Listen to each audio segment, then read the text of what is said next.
Imagine a world where a single, unexpected event could cripple a global titan. A sudden shift in consumer taste. A new technology.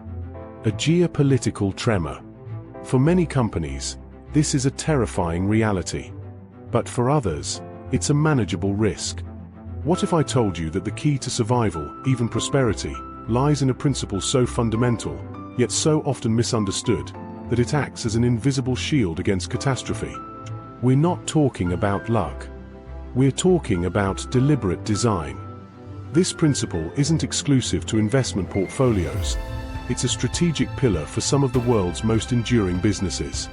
Consider conglomerates like Berkshire Hathaway, or the seemingly disparate ventures of giants like Siemens.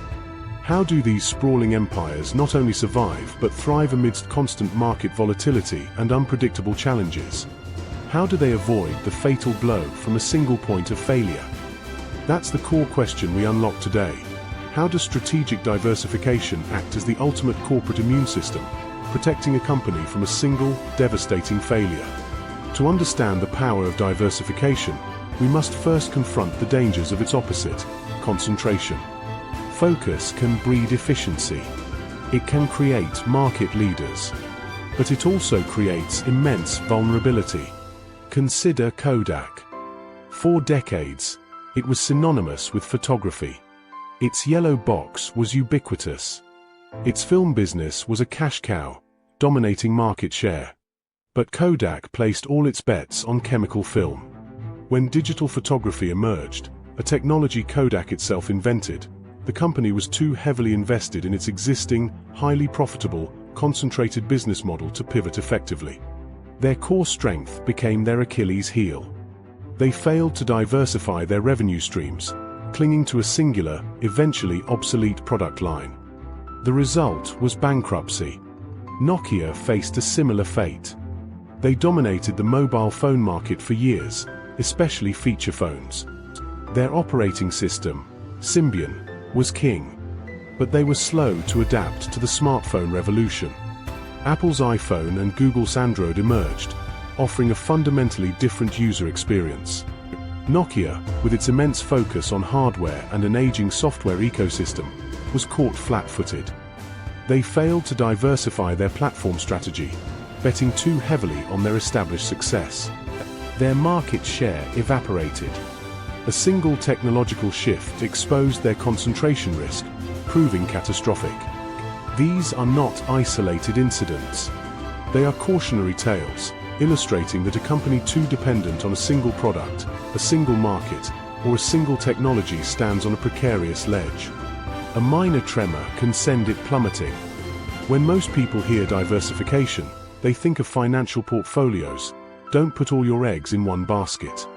This principle holds true, but its application in corporate strategy goes far deeper than simply owning different stocks. Corporate diversification is about building resilience across entire operational ecosystems.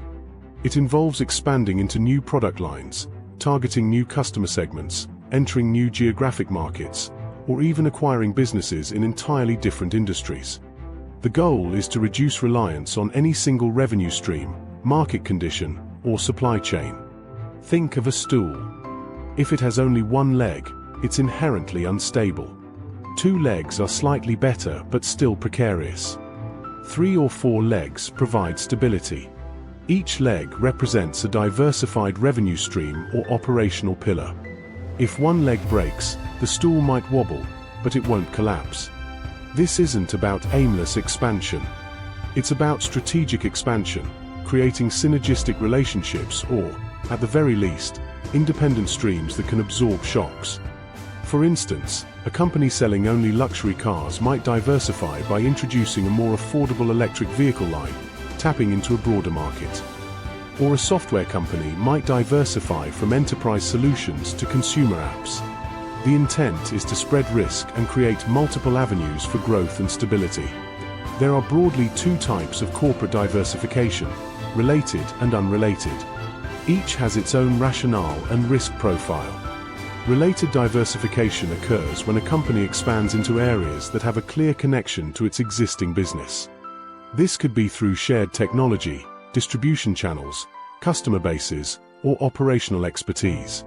Consider Amazon. Starting as an online bookstore, it diversified into selling almost every conceivable product. This was related diversification, leveraging its e-commerce platform, logistics, and customer data. From there, it expanded into cloud computing with AWS. While seemingly distinct, AWS leveraged Amazon's internal IT infrastructure expertise, a related capability. Then came Prime Video, Kindle devices, and even groceries with Whole Foods. These moves often leverage existing core competencies, creating synergies. One business unit's strength can bolster another. If online retail faces a downturn, AWS might be booming, providing a crucial counterbalance. The risk is spread, and often, new ventures can cross-pollinate, leading to innovation and cost efficiencies. Unrelated diversification, also known as conglomeration, involves expanding into completely new industries with little or no operational connection to the core business. This strategy is driven primarily by financial considerations, acquiring undervalued assets, entering high-growth sectors, or simply spreading financial risk across very different economic cycles. Berkshire Hathaway, led by Warren Buffett, is the quintessential example. Its portfolio includes insurance, Geico, railroads, BNSF, energy utilities, Berkshire Hathaway Energy, manufacturing, precision cast parts, and consumer goods, Duracell, Cease Candies. These businesses operate in wildly different sectors, often with distinct market dynamics and risk profiles. If the insurance industry faces headwinds, the energy sector might be stable. If manufacturing slows, consumer goods might hold steady. The genius of unrelated diversification, when executed well, is that it hedges against systemic risks within any single industry. The challenge lies in effective management across such diverse operations, requiring strong financial oversight and decentralized operational control. Effective diversification isn't just about what you sell, but to whom and where. This breaks down into three critical dimensions. 1. Product diversification. As discussed, this involves offering a range of products or services. Think of Procter & Gamble. They don't just sell one type of soap. They have a vast portfolio of brands spanning detergents, diapers, razors, and oral care. If one product line struggles due to competition or changing consumer preferences, others can pick up the slack. This prevents a single product failure from sinking the entire company. Their sheer breadth makes them incredibly resilient. 2. Market diversification. This involves targeting different customer segments or industries. A software company might initially serve only the healthcare sector. To diversify, it could adapt its software for the financial services industry, or even individuals. This insulates them from downturns or regulatory changes specific to one market. Similarly, a B2B, business-to-business, company might diversify by developing B2C, business-to-consumer, offerings, balancing the often slower sales cycles of corporate clients with a higher volume of individual consumers. 3. Geographic diversification. Operating in multiple countries or regions is a powerful hedge against localized economic downturns, political instability, or natural disasters. A company heavily reliant on sales in a single country is exposed to that country's economic cycles. If that nation enters a recession, the company suffers disproportionately. But a company with significant operations and sales in North America, Europe, and Asia can often weather regional storms. A dip in one market can be offset by growth in another. For example, a global automaker can absorb a sales slump in one region if other regions are performing strongly. This global footprint provides a crucial shock absorber. These three dimensions are not mutually exclusive, they often work in concert. A company might introduce a new product diversification, into an emerging market, geographic diversification, aimed at a new demographic, market diversification. This multi-layered approach builds profound corporate resilience. And that brings us to the core insight. Strategic diversification isn't merely about growth, it's fundamentally about risk mitigation and long-term survival. It transforms a company from a fragile, single point of failure entity into a multi-limbed organism, capable of absorbing blows from any direction. The secret is that by strategically spreading assets, revenues, and operations across different products, markets, and geographies, a company isn't just seeking more opportunities. It's meticulously constructing an organizational fortress. Each diversified element acts as both an independent engine for value creation and a critical piece of a comprehensive safety net.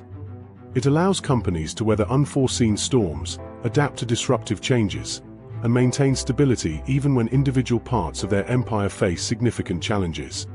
It's the ultimate corporate insurance policy, paid for not in premiums, but in thoughtful, deliberate strategic expansion. The lesson from titans like Berkshire Hathaway and resilient innovators like Amazon is clear.